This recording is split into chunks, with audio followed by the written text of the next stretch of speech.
Good morning all of you. आप सभी का स्वागत है एस कौशल एजुकेशन में। और जैसा कि आप सभी को पता ही है कि सर्दी की छुट्टियां चली हुई हैं, विंटर वैकेशन हो रहे हैं अपने। 1 जनवरी से 15 जनवरी तक छुट्टियां रहेंगी। तो इस दौरान बच्चों को होमवर्क क्या करना है, पहली से लेकर 5वीं कक्षा तक के बच्चों का होमवर्क यहाँ पे किस तरह से होगा।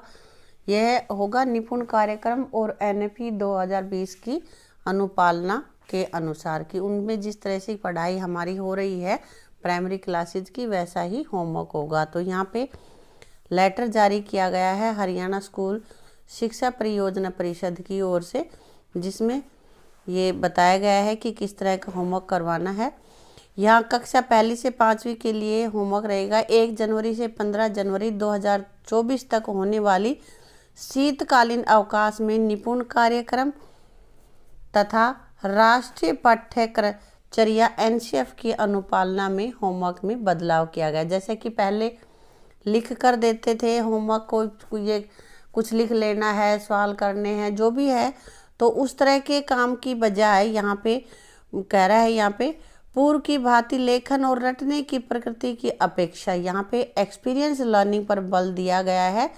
और इस तरह का होमवर्क दिया गया है कि जिसमें बच्चे अपने परिवार के सदस्यों के साथ मिलकर उसको काम को करेंगे। उसमें नाना नानी, दादा दादी या घर के जो भी बड़े हैं वो मेंटर की भूमिका में रहेंगे और वो उन्होंने उनके समय में कैसे कार्य होते थे, क्या क्या कौशल वहाँ पे थे, वो बच्चों को सिखाएंगे कि उनसे बच्चे कैसे आकलन करेंगे, अनुमान लगाएंगे, विश्लेषक, एकीकरण, पृथक्करण क्रिया आदि बच्चों को सिखाएंगे। और मातृभाषा में गीत, लोकगीत, पहेलियाँ, कहानियाँ, वृत्तांत, किस्से आदि ये उनको सुनाएंगे। यहाँ पर जो होमवर्क दिया गया है वो गतिविधियों पर आधारित रहेगा। तो कौन कौन सी गतिविधियाँ करवानी है ये सब यहाँ पे आगे लेटर में है। और इसका मैं PDF आपको लिंक में भी दे दूँगी, वहाँ से आप PDF को डाउनलोड भी कर सकते हैं। यहाँ पे हम देखते हैं जैसे सेक्शन A में है कि जो पौधे उगे हुए हैं उनके फूलों को देखना है, रंग पहचानना है, उनके नाम को पता करना है, किस तरह से पौधा ग्रोथ कर रहा है, या फिर बाज़ार में जो सब्जियां हैं, फल हैं, ज़मीन में जो उगने वाली सब्जी है उनका आपको नाम लिखना है, या कुछ गणना करनी है जैसे मूंगफली गिननी है, और कम से कम 3 पहेलियाँ याद करनी हैं। और 1 जनवरी से 15 जनवरी तक प्रतिदिन अधिकतम कितना तापमान रहा और न्यूनतम कितना, सबसे ज़्यादा कितना टेम्परेचर रहा और सबसे कम कितना रहा। परिवार के सदस्यों के कम से कम 10 मोबाइल नंबर बच्चों को याद करने हैं। इस तरह का लर्न करने का काम है बच्चों का। कपड़ों का कलर, अब परिवार के सदस्यों के जो जो कपड़े हैं उनका कलर कैसा है, कितने घंटे धूप निकली है, सूर्योदय और सूर्यास्त का 15 दिन का समय आपको नोट करना है, किस समय सूर्य उदय हुआ है और किस समय अस्त हुआ है। तो क्योंकि हर एक दिन अलग अलग समय होता है सूर्य का।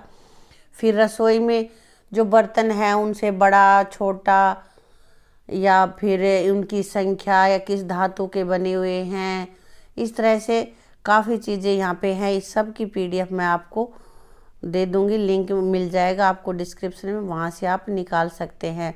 अब सेक्शन C में है जैसे दादा दादी, नाना नानी से मिलकर फैमिली ट्री बनाना, परिवार में कौन कौन सदस्य हैं ये सब बातें लिखना, कौन कहाँ से आया है, कौन कहाँ पे रहता है, ये सभी।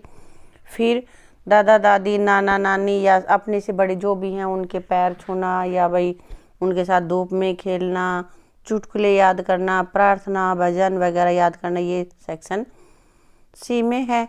और D में है ये मटेरियल यहाँ पे आपको तैयार करना है, जैसे पुराने समाचार पत्रों से खिलाड़ियों की तस्वीर इकट्ठा करना, उनके नाम बताना और वो कौन सा खेल खेलते हैं, या फिर पिताजी की मोटरसाइकिल, बाइक जिस पे भी वो जाते हैं प्रतिदिन कितने घंटा चलती है उसका रिकॉर्ड रखना कि आज कितने दिन चली, 1 तारीख को कितना, 2 जनवरी को कितना, 3 जनवरी को कितना, इस तरह से ये काफ़ी इसमें चीज़ें हैं। तो ये PDF मैं आपको दे दूँगी और आप इसको रीड कर लेना और अपने होमवर्क की तैयारी करना। वीडियो आपको अच्छी लगी हो तो वीडियो को लाइक और शेयर करना और चैनल को सब्सक्राइब करना। Thank you.